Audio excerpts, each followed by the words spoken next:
అమ్మవారిని కాలరాత్రి అని ఎందుకంటారో చెప్తాన్నావు కదా. చెప్తున్నా. ఒకప్పుడు రక్తబీజుడు అనే భయంకరమైన రాక్షసుడు ఉండేవాడు. దేవతలు రక్తబీజుడు పంపిన శుంభానిశుంభులు అనే రాక్షసుల చేతిలో ఓడిపోయి స్వర్గాన్ని వదులుకున్నారు. శుంభానిశుంభులు స్వర్గాన్ని సాధించి ప్రపంచమంతా హింసిస్తున్నారు.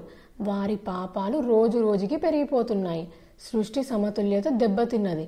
అప్పుడు దేవతలు అమ్మవారిని ప్రార్థించారు. మాతా పార్వతి అంబిక అనే రూపంలో శుంభానిశుంభులను వధించింది. లోకంలో సమతుల్యత, శాంతి తిరిగి వచ్చాయి. దాన్ని సహించలేక రక్తబీజుడు ఈసారి తనే మాతతో యుద్ధానికి దిగాడు. మాతా అంబిక రూపంలో సప్తమాత్రికలతో కలిసి రక్తబీజుడితో పోరాడింది. ఆ యుద్ధం కొన్ని వేల కోట్ల సంవత్సరాలు సాగింది. ఎందుకంటే రక్తబీజునికి ఒక వరం ఉంది.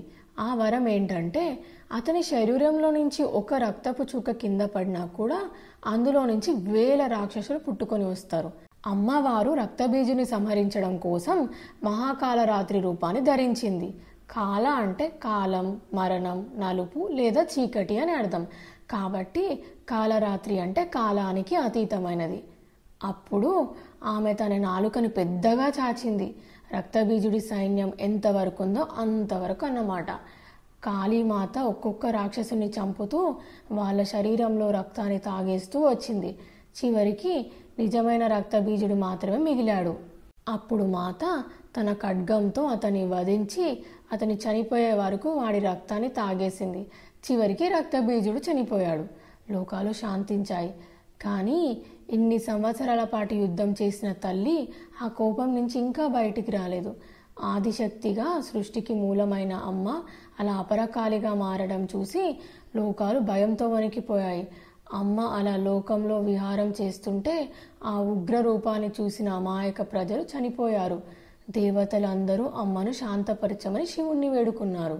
అప్పుడు శివుడు అమ్మవారి దగ్గరికి వచ్చి అడ్డంగా పడుకున్నాడు.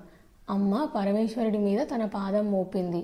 అలా ఆమెకి శివుని స్పర్శ తగలగానే తన భర్త పైన కాలు మోపానని తెలిసి తల్లిగా కాపాడాల్సిన తనే తన ఉగ్ర రూపం చేత వారి మరణానికి కారణమైందని తెలుసుకొని ఎంతో దుఃఖించింది. అప్పుడు శివుడు అమ్మను ఓదార్చాడు.